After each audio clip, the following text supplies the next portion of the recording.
అంటే పూర్వం అయితేనమ్మా ఇంటి చాకలి ఉంటుంది కాబట్టి ఉమ్, వారు తీసుకుని వెళ్ళేవారు. ఇప్పుడు ఆధునికంగా దాన్నంతా కూడా మనం తొక్కని చోట పెట్టేసేసి తీసుకెళ్లే వాళ్ళు ఉంటే చాలా మంచిది. తీసుకున్న వాళ్ళకి మంచిది, మనకి మంచిది. మామూలుగా మరి దిష్టి తీసింది వేరే వాళ్ళకి ఇవ్వకూడదు కానీ అంటారు. వాళ్ళకి మంచిదట. ఎందుకంటే అన్ని వాళ్ళ వాళ్ళ ఇదే చలువమ్మా, వాళ్ళ మాట తలిస్తేనే చలువ అని చెప్తారు. ఆహా. చాలా చలవ. వాళ్ళ చేత్తో ఏదైతే చేస్తారో అప్పుడే శుద్ధి అవుతుందని.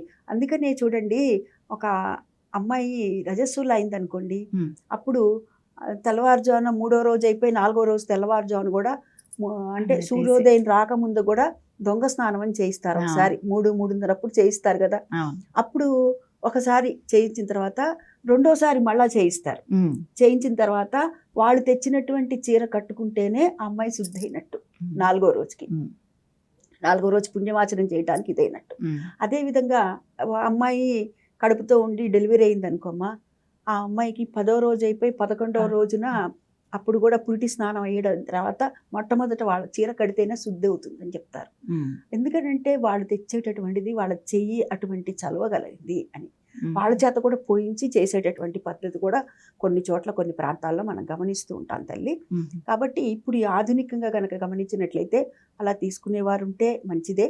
లేని పక్షంలో అవన్నీ కూడా తొక్కని చోట పెట్టేసేయటం. అయితే నాణాలు ఉంటే ఏం చేయాలండి అంటే, అవి తీసుకునేటటువంటి వారు ఉంటారు కదా, ఉమ్. వారికి ఇచ్చేసేయటం మంచిది.